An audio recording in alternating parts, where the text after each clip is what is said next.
Great. Well, good morning. Welcome, everyone. Today's the session on negotiation, and we've actually titled it Renegotiation because of the current circumstances. I think it's quite possible that you're wanting to renegotiate some of the deals that you've currently got in process. It's really cool. Thanks so much for doing this, Dad, because in our business, it's only thanks to Dad coming and helping us in the negotiation area of the deals specifically, and actually on the letting side as well, that we've been able to get the quality of deals that we have. Dave and I are not good negotiators. It's not our skill set, and I think it was a few years ago now that Dave and I sat down and we were like, how can we pass over some of this work on negotiation that we're not good at anyway? Who could we possibly use for this? And then the answer was right in front of us. It was my dad, because I'm sure to give a bit of background too, but my dad spent years working for Barclays Bank, handling massive negotiations, far bigger than the stuff that we do. And there's actually a whole skill set to it. Who knew?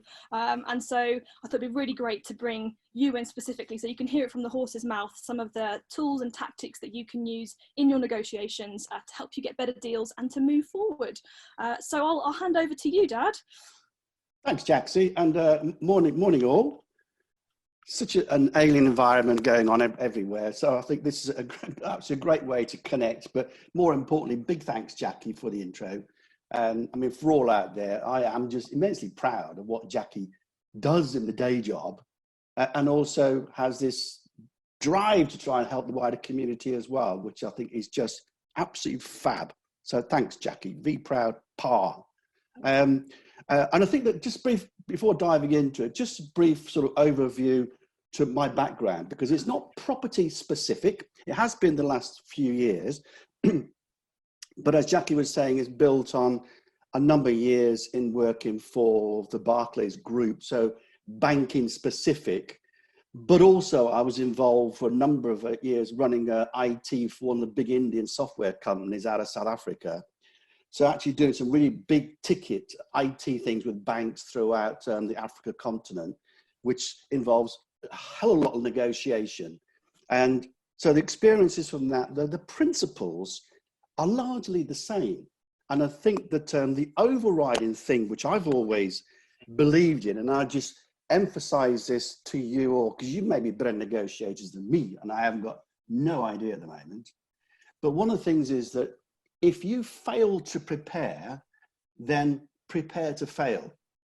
If you do not do your preparation before you're going into negotiation, you don't know what you're actually shooting for. So you can't actually target if you've got a right deal coming out of it or not. And I think that can't emphasize that enough. And I think in the younger days when I started getting involved with things, that I always used to think that, say if you went into a shop, you saw something for £100 and you say, oh, I'll give you 50.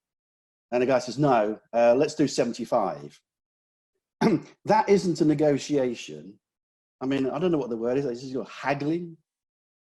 Because the whole thing about negotiating is to trade concessions. That with negotiation, you should never give something away without getting something in return. So the principles are the same. What I'm not going to do, I'm going to go through for the next probably 20 minutes, I would think, just going through each of the component parts of what I actually do in a negotiation with specifically property in mind. But I always think that if you really want to have the real guru in negotiation, then I'd get you patched in on LinkedIn to one of my former colleagues at Barclays, a chap called Derek Arden. He's just the epitome of negotiator. He writes books, he's got some ebooks. But more importantly, and I think it's a subtle thing from his point of view, he actually sent one of his books free of charge to somebody called Theresa May with a view to her using it in Brexit. Clearly she didn't read it, but let's not go there. So I think there are people who are really, really top-notch negotiators. You could always learn from people. I think he is one of the really, really smart operators to be out there. So what I'm going to try and do is to put some sort of shape around this. But before sort of diving into this, does anybody regard themselves already as a really top-notch negotiator? Just a quick show of hands. Oh, that's a real no from Fern. I like that. Oh, this is brilliant, because I think a lot of people, it's one of those things, if you don't know something, how can you try to put some substance behind it? So what I'm going to go through are the things that I always do as part of any negotiating for properties around sunny Margate, bearing in mind I am based at Tones Homes head office. Jackie is in the sub-branch in the Alps. But the key thing is 4 things I'm going to go through: preparation, the opening round, the negotiating round, and the closing round. So within a negotiation, you've always got really those 4 component parts. And the way that I've always approached the preparation, this is something that you should really, really spend time on, is try and do a SWOT. You all guys know what SWOT is: strengths, weaknesses, opportunities, threat. Try and do a SWOT analysis on your own position, and try as much as possible to do a SWOT analysis on the other party's position when it comes around to buying. Now, probably one thing I'll probably emphasize here, this is more to do with purchases at the moment. Some of the same principles are there for selling, but the marketplace clearly is skewed a wee bit with selling things at the moment. But at the moment, if you are able to buy in this market, it is definitely a buyer's market if you have the wherewithal to do things. So the SWOT analysis for yourself, this is a whole list of things here which I actually do. Don't actually document them all, but in theory, that if you're running, say, for to make sure other people are aware of what you're doing, is try and document the key things. And I say the information gathering phase is the critical bit there.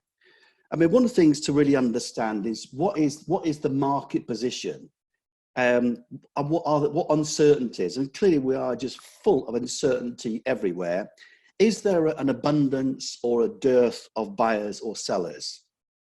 Things like that, you probably know from your day job really what's going on in the marketplace. But it's being alive to that is so important. So you've got your own understanding of what the position is.